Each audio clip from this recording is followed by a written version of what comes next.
Bienvenidos a este segundo devocional acerca de la serie ¿Qué dice la Biblia en época de confusión, de dolor?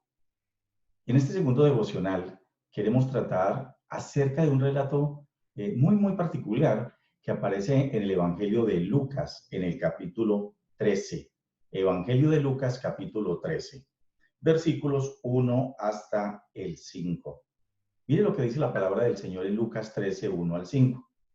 En este mismo tiempo, estaban allí algunos que le contaban a Jesús acerca de los galileos, cuya sangre Pilato había mezclado con los sacrificios de ellos. Respondiendo Jesús les dijo: ¿pensáis que estos galileos, porque padecieron tales cosas, eran más pecadores que todos los galileos? Os digo, no. Antes, si no os arrepentís, todos pereceréis igualmente. O aquellos 18 sobre los cuales cayó la torre en Siloé y los mató, ¿pensáis que eran más culpables que todos los hombres que habitan en Jerusalén? Os digo, no.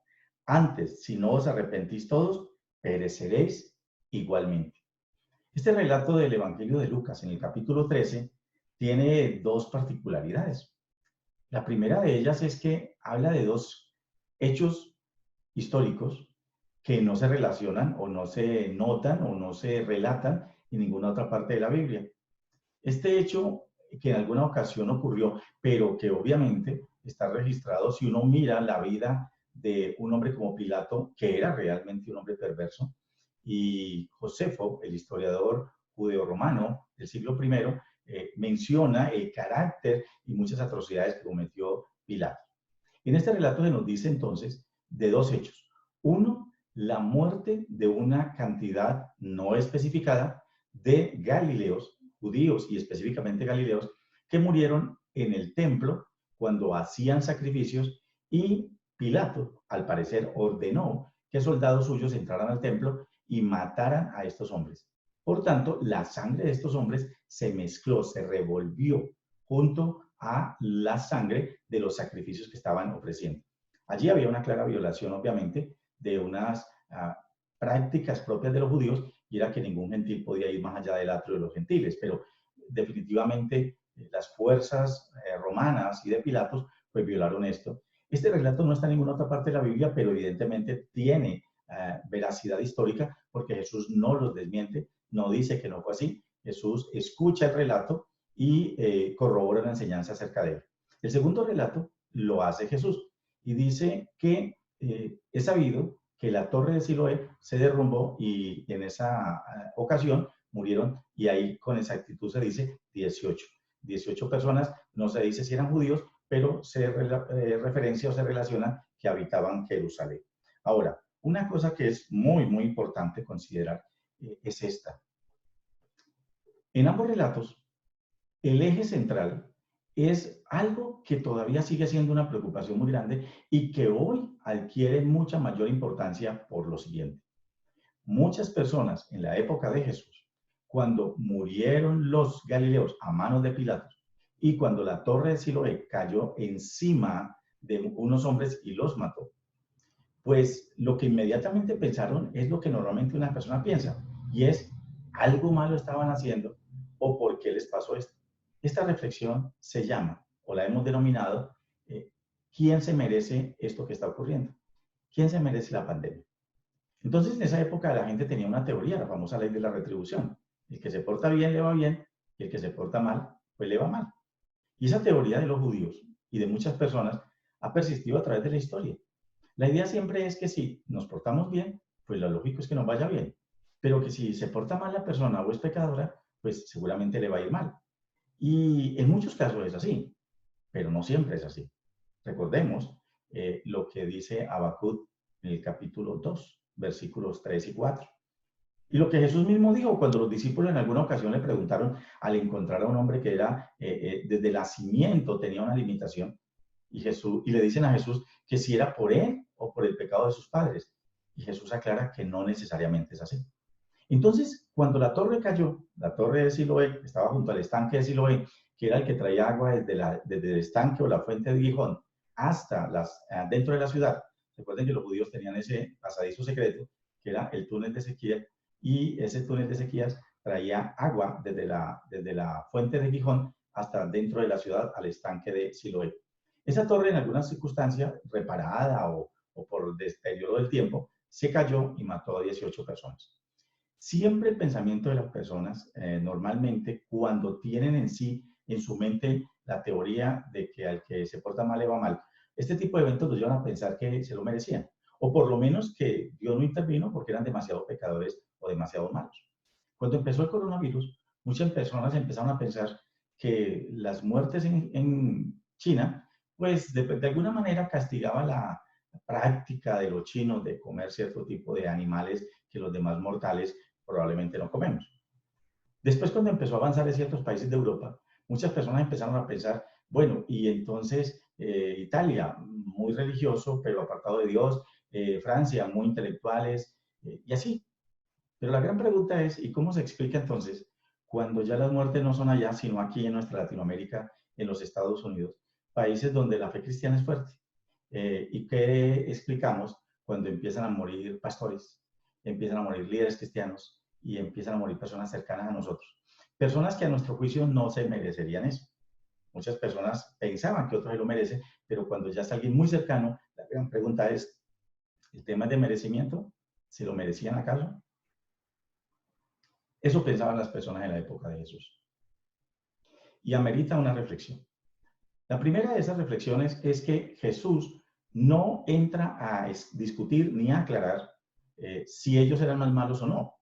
Es más, le pregunta a ellos si ellos creen eso, que se lo merecían porque eran más malos, o que si Dios no intervino porque eran demasiado malos. Mire, Jesús no entra a explicar el porqué de las muertes de ellos. Probablemente la idea de él es que entendamos el para qué. Hoy, en medio de la pandemia, seguramente que muchas personas están tratando de preguntar, ¿por qué? ¿Por qué está pasando esto? ¿Por qué? Pero probablemente la pregunta más acertada sería, ¿para qué?